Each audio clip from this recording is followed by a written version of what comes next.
Okay, today we are going to sew a plain seam. So this is our first sewing sample of the semester. Go ahead and cut yourself a piece of fabric, roughly about 5 by 5 inches. And I say 5 by 5 inches because that's what fits in your notebook later if you're putting these in a binder to keep and save. But yeah, so start with that. Because we are sewing a seam, we actually need 2 pieces. So I'm gonna cut it apart so I have 2. I could have cut, this case I tore.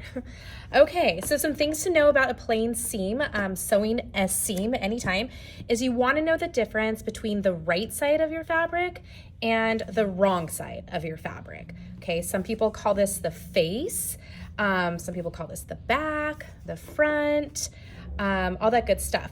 Because when you sew a seam together, you are going to place right sides together. So this is the seam we want to sew together. So I'm going to put right sides together. And then I'm also lining up the raw edges. So raw edges is another vocabulary word you want to know. It just means it's an edge that's not finished. You know, it doesn't have a hem, it doesn't have a seam, it's just raw. So we line up the raw edges. So lining them up, there they are. And we have right sides together as well. Okay, so now you're going to go ahead and pin it together. It's recommended to put the pins in perpendicular to your sew line. We're gonna sew straight up and down, so we really should put our pins in this direction from right to left. So I stick it in, I kind of feel the table underneath, I turn it, and I push it through, okay? You really only need a pin probably like every 3 inches or so, depending on your fabric. If it's, you know, slippery or not, you might want more. If it's kind of difficult fabric, this fabric's actually not very difficult. So I kind of put in too many, honestly, because this is pretty easy fabric. Okay, the next thing you need to know is what is your seam allowance? The reason is we can't sew on the raw edge. It just won't work. We're gonna lose a little bit of our fabric after we sew it. So even though this swatch before I tore in half was 5 inches, once I sew it and then reopen it, it's gonna be less than 5 inches because we have some waste fabric here. And that's because we can't attach it right here, or it'll just like, there'll be a hole, it just won't look good. So every time you sew a seam, you always need seam allowance. And pattern makers will tell you how much seam allowance they put in their pattern. Today, we're just gonna do 1/2 inch, okay? So that means we're gonna sew 1/2 inch away from the raw edge, okay? Now, I don't wanna get a ruler and draw 1/2 inch. Instead, I'm gonna use the throat plate on my sewing machine, and I'll line up my raw edge against the engraved line that says 1/2, and I'll use that like to help me sew basically straight, and I'll know my needle is 1/2 inch from the raw edge. Sometimes you'll sew with 5/8 inch, that's another common one, but today we're doing 1/2 inch. So let's go take this to the machine and sew our seam. Okay, I'm at the sewing machine and I'm gonna sew a 1/2 inch seam allowance. So here's my throat plate, and you can see there's engraved numbers here, 1/4, 1/2, 3/4, 1 inch. And today I'm gonna do 1/2. Now there's a line to the left and a line to the right. You wanna make sure you can see the fraction 1/2. So in this case, definitely the line to the left. If I use the line to the right, I don't see the number 1/2, which means I'm actually sewing 3/4 inch. Another trick you can do is you can just get a ruler and measure the distance from the needle. So if you're ever not sure, you know, which line is actually a 1/2 inch, you can just get a ruler, and I'm lining up the needle to where that red little thing is, and then I can see, okay, it looks like 1/2 inch is definitely this one. So you can do that too.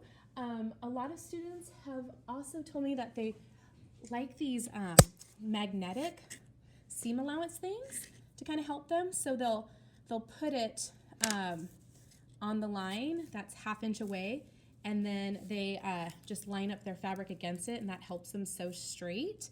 That's kind of a neat little gizmo you could get, but I think we'll be okay without it. So, okay, so I'm gonna go ahead, line it up to 1/2 inch, and then most important thing, put your presser foot down. Otherwise else the feed dogs won't move your fabric for you if your presser foot is up. Make sure your needle is threaded. Okay, so our presser foot's down, needle's threaded, we are ready, our raw edge is lined up to the 1/2 inch line. so that we'll have a 1/2 inch seam allowance. We are ready to sew. There is one more vocab word we haven't covered, which is a backstitch. So what you're supposed to do is sew forward a couple of stitches or just one stitch, and then sew backwards for 1 or 2 stitches. And that's gonna keep your seam from coming out. I'm gonna not sew a backstitch just so you can see why you need to sew a backstitch. Okay, here I go.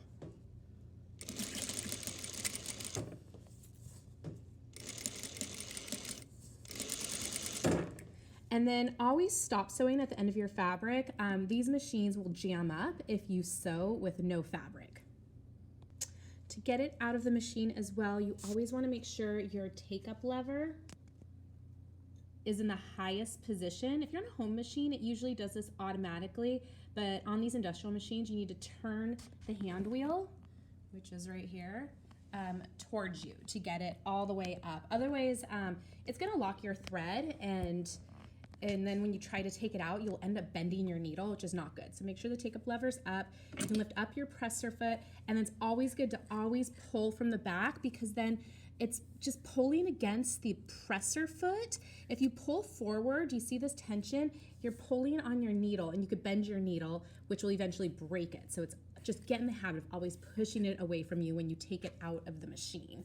Okay, a lot of you guys in your home machines have a nice little blade cutter to cut your thread. This guy does not, so you might want to have a pair of scissors handy. Okay, so now I did not, let's see if I can zoom out. I did not backstitch. So what happens is if I open up my seam, you can see it's kind of loose right there. And in fact, it's so loose that I can take one of these threads and pull this thread, just one of them, don't take both, one thread, and look, see how it kind of gathers? Gathering is a cool technique. We'll learn it later, but we don't want to do it quite yet. And it can gather so much, like the thread will you can actually pull the thread out. Let me try this side. So I pulled the thread out, and then the back thread, because the top thread got pulled out, the back thread just comes right off. And then, oh no, we don't have our seam anymore. So that would be really embarrassing if we're wearing that and our seam just came out. So it's very important to backstitch. So how do we backstitch? You just need to sew backwards for 1 or 2 stitches. Okay, so I'm gonna put it back in my machine. I'm lining up my raw edge against the 1/2 seam allowance, and my presser foot's down, and I'm gonna go ahead and sew forward a couple stitches. 1, 2, and then I'm gonna sew backwards. You really only need to sew backwards 1 or 2 stitches. It's actually considered kind of ugly to have a really long back stitch, and 1 or 2 will get the job done, so you don't need more. Okay, I'm gonna keep sewing. I'm getting close to the end. Again, do not sew past your fabric or you'll probably get stuck with a jam. You have to sit there and take the thread out of the jam, and it's not fun. You can always use the hand wheel if you want to get really close to the edge. Okay, now I'm gonna sew backwards to backstitch. Let's say I forgot to backstitch, okay, and I already took it out of the machine. Really, I should just sew backwards 2 stitches. That's the easiest. But if you forgot and you pulled it out of the machine by making sure your take-up lever is in the highest position, and then you lifted up your presser foot and pulled it towards the back, you can hand tie a backstitch, you know, if you really forgot. So to hand tie it, take your thread, get a good view there. And then see when I pull it, the little loop from the back side kind of pops up. Pull that loop, and it's gonna take this thread that's on the back, it's gonna bring it to the front. So pulling that loop, great. Okay, and then now all you have to do is hand tie a knot. So take your 2 threads. As you can see, this is much more time consuming than just sewing backwards, and then do a double knot. So if you ever forget, you can always just hand tie a knot yourself there, and that will work as well. Okay, so our very last step is to press open our seam allowance. See, when we open this, it looks great. Hooray, we have a seam.